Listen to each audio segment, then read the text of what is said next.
Hello, and thank you for joining us. My name is Alexander Duck, and I am a program coordinator with Auburn University Outreach. And joining me today is Sara Custer at the Jane Dempsey Community Arts Center here in Auburn, Alabama. Thank you for joining us today, Sara. Thank you for having me. Good morning. Good morning. So we just want to ask you some questions about the Jane Dempsey and operating as a community arts organization. One of the things I want to point out is that the Jane Dempsey Community Arts Center operates as a part of Auburn City Parks and Recreation. So it operates as a public entity. Some cultural arts organizations, on the other hand, operate as independent 501c3 foundations. So can you tell us what some of the advantages are to operating as a public entity as opposed to an independent foundation? Absolutely. So first and foremost, I did just want to announce my position. So I do serve as the Cultural Arts Administrator for the City of Auburn Parks and Recreation Department, and I am over this facility, the Jane Dempsey Community Arts Center. And I am very fortunate in that I am a part of the public sector. So some of the advantages of being under a municipality, you have a very consistent budget. Now, of course, things happen and those budgets can be altered. But with this facility being constructed back in 1999, and when I took over in 2009, I have been fortunate to have worked with pretty much the same budget that's been established for over a decade. That includes, of course, just your general operating budget, staffing budget, and sometimes I can really push to get an increase in my event budget because that is probably what citizens want most in our community. They want more events. So I've started many events during my tenure, and luckily we have the great support of city management. And of course, we have a wonderful director who has been with Auburn Parks and Rec 40 plus years. Oh, wow. So she has seen it over the years. Another advantage of being a part of a municipality and of course living in a university town, we have lots of opportunities to partner. So when we can partner with a lot of these nonprofits, it serves as a great collaboration and we're able to get even more done. And of course, we have the wonderful university that we are able to partner with. So those are definitely some perks of being more of a public entity versus maybe your nonprofit. Now, there's advantages to nonprofits too. Right. Well, and we're going to talk about the flip side of that coin, which is, are there any challenges associated with operating as a public entity? The challenges, I think, really pertain to budgets. Like I said, I do have a consistent budget, but you always need more in the arts. Fundraising is probably a key component to a lot of what we do, and even with partnering with nonprofits such as the Auburn Arts Association, Auburn Area Community Theater, and even the Auburn Community Orchestra, you're definitely always going to hear that funding is an issue. Mm-hmm. So that's a challenge. And also, this city being so small and having the university, think about how much fundraising the university has to do. Mm-hmm. And they have, development officers, and there is a lot of money to raise. But in a way, I will admit, it's a pro, but it can be a con for your smaller nonprofit organizations. Because we are just not able to do the type of fundraising that Auburn University can do. Mm-hmm. Now, I am very thankful because we have a lot of small businesses who can actually be a part of our special events, and they can get more involved with, say, like kind of business and the arts programs. So even just that little bit that they can contribute helps, whether it be an in-kind donation, a cash donation, or just simply providing some volunteers from their business. So we're thankful for any help that we can get. Absolutely. So I want to talk a little bit about some of the educational programming that's offered. I know a lot of different classes are taught here at the Jane Dempsey. Can you just give us some example of some of those classes that are offered? Oh, sure. We offer everything from music, theater, visual arts, and even dance classes. Now, I will admit when we're not dealing with a pandemic, our dance classes are the most popular classes to meet at the Art Center. And it's probably because we have a very lovely wood floor in our performance room, which really serves more as a multi-purpose space. We offer, you know, really amazing dance classes that range from tango. The square dancing classes are very popular. The Auburn University Swing Dance Association normally meets every Friday night. We have ballet classes. Sometimes we'll get a lovely grad student who is transitioning through our city, and they'll even teach something as fun as salsa. And next in line, I will say our theater classes are extremely popular. Our children's theater program is really top notch. And usually this art center, when we are not dealing, of course, with the pandemic, it is just wall-to-wall theater students right after school. And then as soon as they go home, we are filled with all the dance classes. And of course, our adult theater organization, they have multiple productions throughout the year. They just held auditions last night for A Christmas Carol. Once they're done with those auditions, they will be meeting here twice a week for rehearsals. Our visual arts classes, those are really great. Those tend to meet during the daytime, and we're definitely serving kind of more of an older demographic because, of course, if you can come and take an art class in the middle of the day, you're probably retired. Yeah. So we really, and I will tell you, the visual arts classes have struggled just a little bit. I think it's because there is now an art educator in every school. So I've really seen this transition from doing my undergrad here at Auburn and also teaching. You know, that's really how I got started with the Dempsey Community Arts Center. We're not seeing as big of a surge with the children's art classes, and the adult art classes are definitely meeting during the day. Music has also gained some strength. We have a children's community orchestra that meets a couple times a week. And now we actually have the Auburn Community Orchestra. They have started rehearsals here, and they just finished up their fall concert this past Sunday. Wonderful. I think also I was really, really impressed when I moved here, and so I wanted to mention and bring it up the ceramic studio. So if you wanted to mention the ceramic studio and talk about that program a little bit. Yeah, absolutely. And of course, the ceramic studio is separate from the Dempsey Community Arts Center. That facility or that studio is located within the Dean Road Recreation Center. Now, that is definitely some visual arts that has surged. It's a really fantastic program, and actually, I started out with the city as our art education specialist, and I can't believe this, I'm saying this, 14 years ago. And that is actually what I did. I saved that ceramic studio because it was about to shut down, and luckily I was able to come in and renovate the space. And it went from one of those kind of paint your own pottery studios with all the ceramic plaster molds, and we turned it into a full-blown ceramics and pottery studio. So I was able to renovate the space, get rid of literally, and I'm not exaggerating, I had to get rid of about 2,000 plaster molds. Oh, wow. Yes, I mean, the entire studio was covered in these. And I got very, very thrifty and very skillful at the amount of fundraising that I did because I had no budget.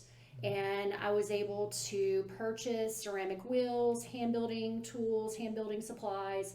And so from there, Carrie Kleckler took over after a couple years as a new art ed specialist, and she grew that program into what it is today.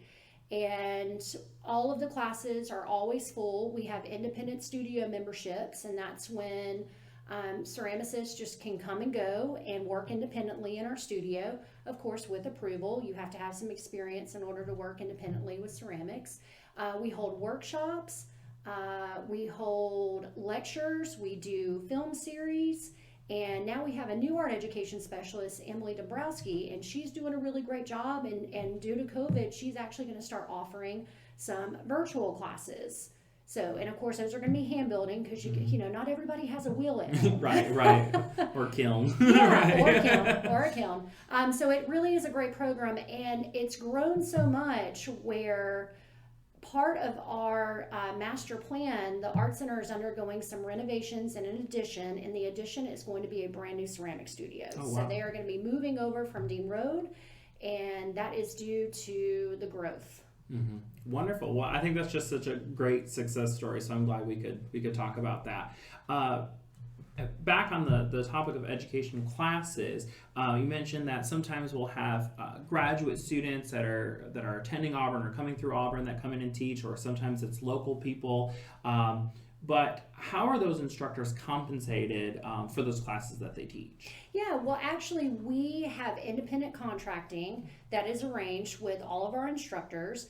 And so you can approach Parks and Rec with a class or program idea, and let's just use salsa as an example. And, they can approach me at the Art Center and say, hey, I would really like to teach a brand new salsa class. I see that it's not listed in your brochure. They can either offer that class for free, or they may charge. And whatever they charge is what they take home as a contracted instructor. And what Parks and Rec does, we invoice that instructor 10% of the profits made. And of course, if the class is free, we do not invoice anything. Gotcha. So we are very, very open to community, and we want to give, individuals the opportunity to be able to offer whatever they can, as long as it fits within the model of each facility. Because obviously, someone who wants to teach Zumba is not going to teach at Jan Dempsey Community Arts Center. I am going to send them next door to the Frank Brown Recreation Center, because that is a fitness-focused facility. Our Harris Center in the same complex is actually a 50-plus focused facility. Dean Road is a little more multi-purpose. And of course, we even have our wonderful parks, which has served us very well during COVID, because a lot of the fitness classes have actually moved outside. Oh, I did not know that. They have. Wonderful. So you did mention a little bit that if someone was new to Auburn and they were interested in teaching a class because they had experience, they could come and check out one of the brochures. They could see what classes are currently offered, and if their particular area of focus wasn't available, they could then reach out to you, the Parks and Rec department, and offer to teach that class. So I think that's wonderful. I want to talk about, in addition to the classes, the Jane Dempsey also is responsible for all sorts of city events and community events. So could you share with us a couple of those? Oh, absolutely. So I am going to share with you my favorite city event, and that is the Summer Night Downtown Art Walk. And it is very similar to our biggest event that I co-coordinate, and that's Auburn City Fest. So it's kind of a spinoff from Auburn City Fest, and it's held in downtown Auburn every June.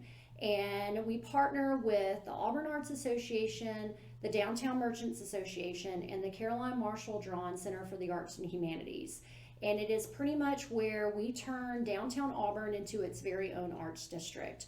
So we give local artists the opportunity to sign up as a vendor and exhibit and sell their work downtown.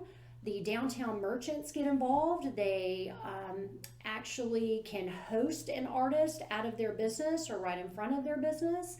They offer downtown merchant specials. We try and keep the event thematic through a culinary contest. And an example would be, we have the culinary theme of strawberries. So everyone gets into it. The artists participate and enter culinary treats. Then we just have the culinary artists who only enter treats. The downtown businesses actually decorate their businesses accordingly to the theme. They do sidewalk sales, and really just try and get everyone downtown. And I think what's so special about the Summer Night Downtown Art Walk, as we know, living in a university town, things slow down in the summertime. And we kind of miss all of those events, because if you live in Auburn, you know that there is something going on every weekend in April, because they're just trying to cram it all in, including Auburn City Fest, which is always held the last Saturday in April at Akizo Park. And then the students are on break, and then it's just slow.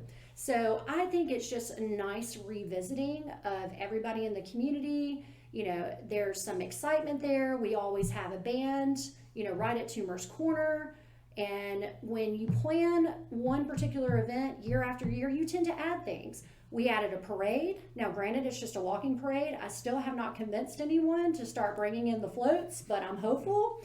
And that's when we started partnering with Caroline Marshall Drawn Center for the Arts and Humanities shortly known as Pebble Hill, and we do a starting line party at Pebble Hill, and we pretty much prepare everyone for this great walking parade. So families come out, they decorate their strollers, people come out and decorate their bikes and wagons, and they bring their dogs, and the Humane Society comes. We've had, some military vehicles. We've even had the fire department come with the fire truck that Aubie rides on. It's really a lot of fun. So we literally parade into downtown Auburn, and we kick off summer night right there at Toomer's Corner. And we've even had Variations Dance Studio come and just be the finale. So once again, I'm kind of talking about some businesses, some organizations, the university. Everybody gets involved, and that's what makes it so special. And of course, the Auburn Arts Association. They are instrumental in everything that we do. And the Summer Night Downtown Art Walk was originally their idea, and it was wonderful because they asked me to partner, and it's just grown into this great collaboration over the years. And so you'll always find the Auburn Arts Association at Summer Night, and they are always passing out all of the culinary samples.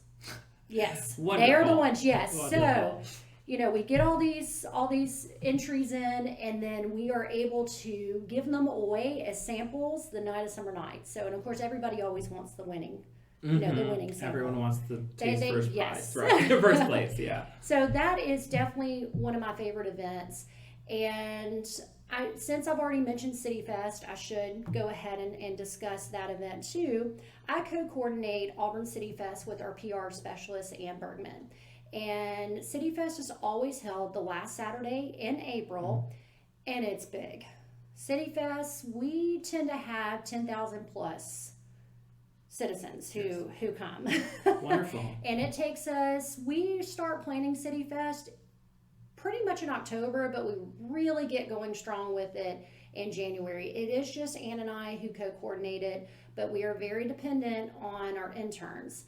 So we have an entire committee that is formed of about 4 public relations, communications, and even media studies students. So once again, a real perk to having Auburn University here, because we absolutely would not be able to put on City Fest if it were not for these Auburn University students.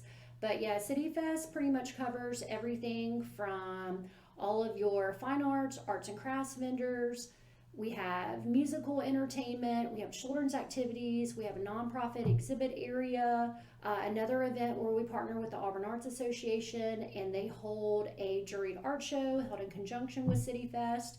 And it's really actually a city-wide festival. Environmental Services is there, Public Works is there, the library is there, of course, Auburn's finest, our public safety officers. So it is a city-wide festival. It is huge. Yeah. We really enjoy it. We're actually in our 20th year of Auburn City Fest. It was sad that we weren't able to put it on this past April, but we're really, really hoping it will come back. Mm-hmm. So, yes. So those are probably my 2 biggest events. And of course, I have some extra favorites. Yeah. Well, we really look forward to hopefully it coming back in 2021. And you've mentioned some of these already, but I wanted to talk about partnerships, because some of these things, especially these big events, it really takes a village. I mean, it takes a whole lot of organizations, businesses, donors, sponsors, citizens, volunteers, students. I mean, it's a huge collective. So I was wondering if you could mention just some of the other special partnerships that you've developed in your time here, and how those partnerships help the organization. Sure. Well, let me go back to the Auburn Arts Association, because it's really important to note how instrumental they have been over the years, and they're really one of the main reasons that this art center was built. So they have been in operation as a nonprofit since 1982, and they are exactly what every arts organization is. They're advocators. And we have a great partnership with them in that they coordinate our art gallery here at the Art Center. So that is solely coordinated by the Auburn Arts Association through our gallery director, Margaret Gluman. And it's all done on a volunteer level.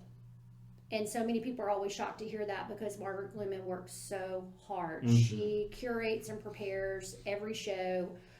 She does it with such finesse, such thought. Any gallery exhibition that you view, I mean, people just really respect and appreciate with the organization and what she does.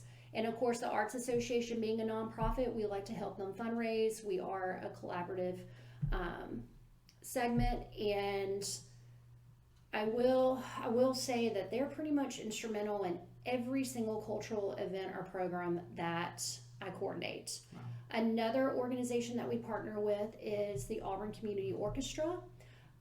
They have experienced some transition over the years.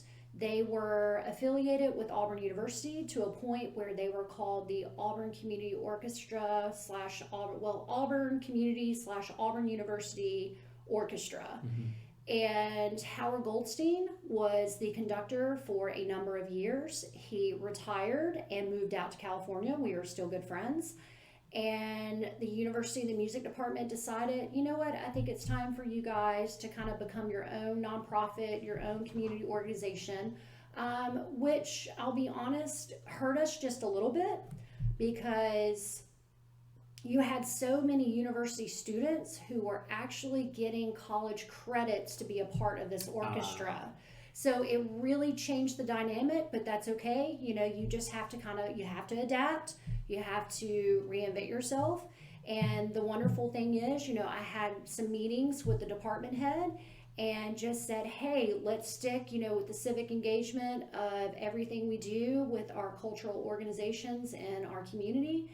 And let's continue partnering, but not to worry, you know, we just need to utilize Goodwin Music Hall. So, of course, the community orchestra still rehearses out of there when it's not COVID. And we're doing just a little more fundraising.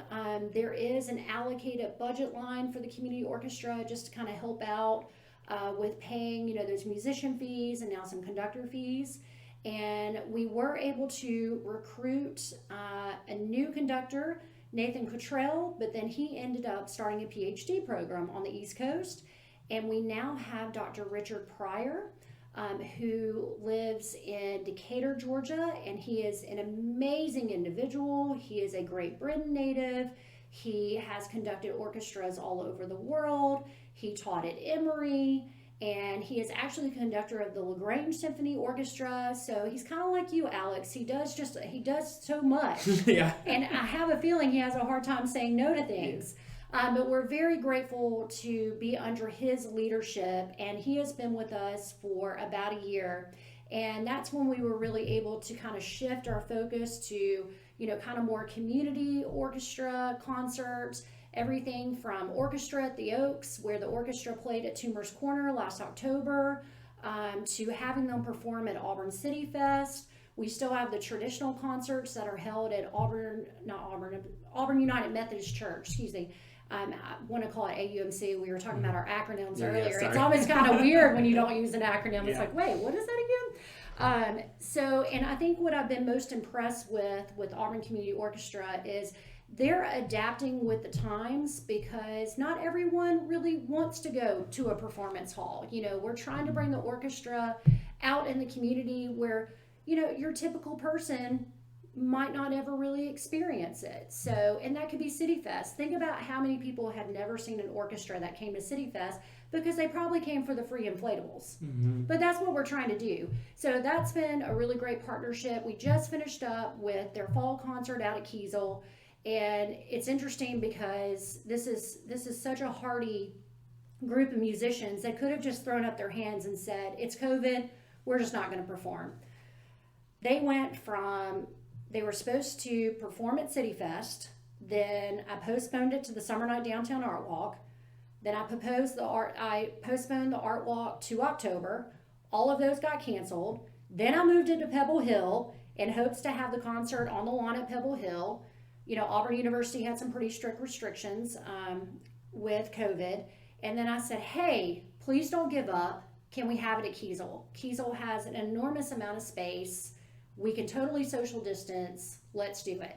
And sure enough, they did it.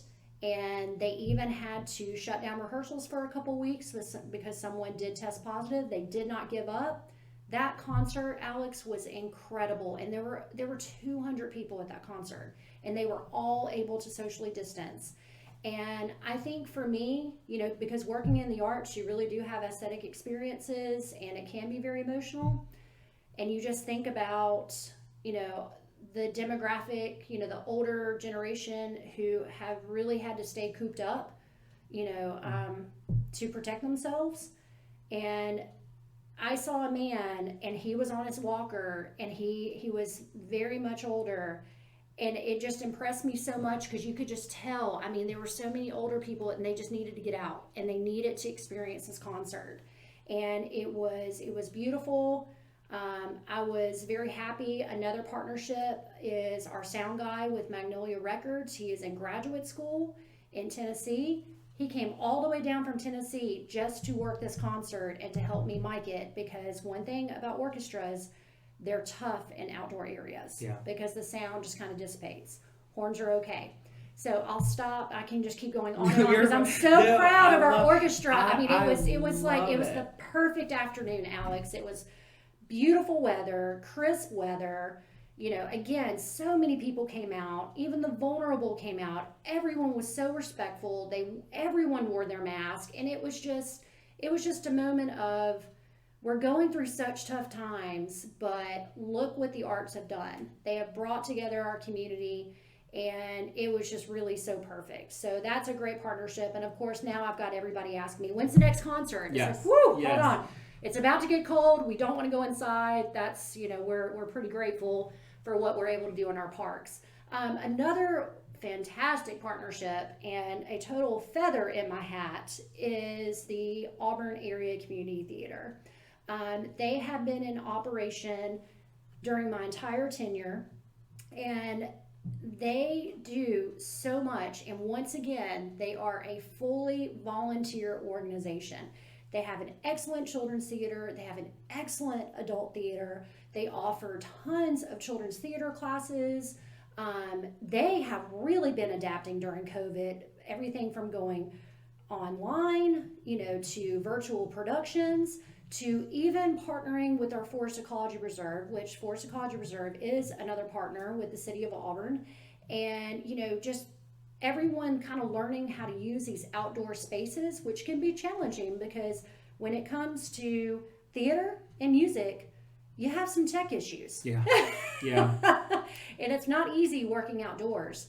But they have just been a really, really great, partner throughout the years. And I'm just amazed at what they're able to do. We do not have the traditional performing arts space. This building was constructed in 1999, and just like every other facility and school system, we did not realize we were going to experience this type of growth.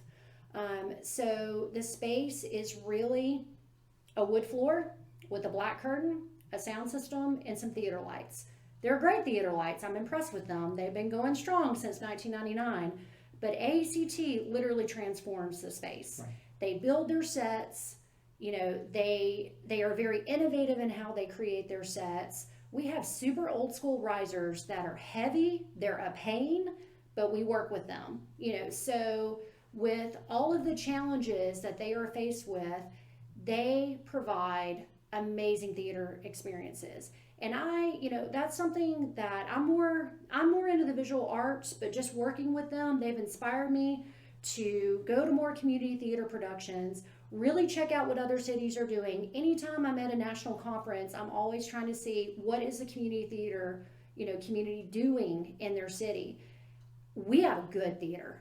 We really, really do. And they work hard. And I just hope that more and more people step up, just like you. You were new to town, you wanted to get more involved. We need more of that, because that's probably a struggle we're going to continue to face, is just trying to find some new blood for these organizations, because I will tell you, these partnerships work, but it's the same volunteers who have been doing it for years and years.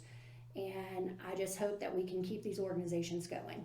Absolutely. And I think just kind of reflecting back on everything, the two words that really stick out in my mind right now are resilience and joy. Resilience, I should say, I actually knew Dr. Goldstein just before he retired. I had a chance to meet him just before he left us. And so I did get a chance to meet him. And I also worked alongside Dr. Guy Harrison, who's in charge of the youth orchestra and also teaches at the university. And that is somebody also who I think is just one of those people that is has a very, very full schedule and has a very hard time telling people no. But the work that he's done with that group is just fantastic, and they also rehearse here in this space.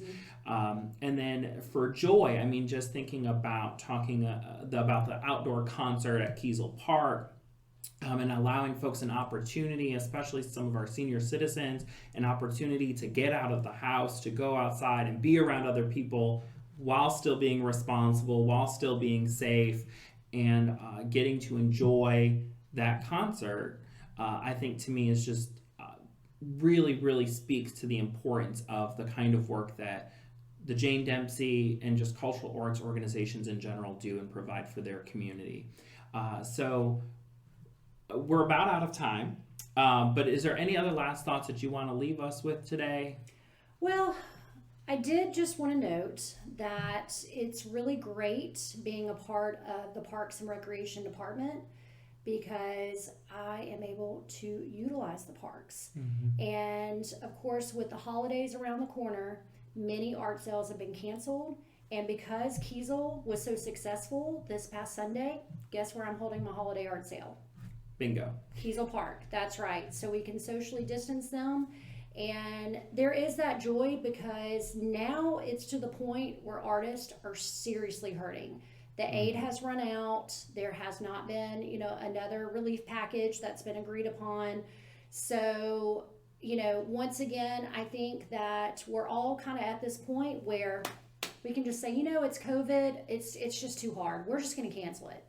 And for the holiday art sale, I was like, no, even though it is going to be incredibly difficult, I want to hold this so artists have an opportunity to exhibit and sell their work. And I'm bringing music. I'm going to hire a quartet because the orchestra was so fantastic. And I want to try to get people out again, because you're exactly right. It's all about that joy. So, and I'm also plugging that because whoever hears this, they need to come to our holiday art sale, November 14th. It's on a Saturday, and it will be held at Kiesel Park. And I moved it to November because, of course, Auburn University students are getting out early.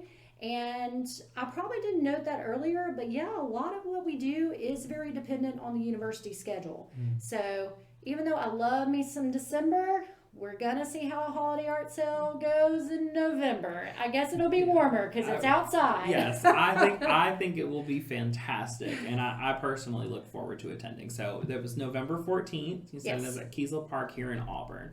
All right, well, I want to thank you, Sara Custer, for joining me today for this interview. Again, she is the director at the Jane Dempsey Community Arts Center here in Auburn, Alabama. And I've been Alex Duck. I am a program coordinator with Auburn University Outreach. Thank you. Thank you, Alex.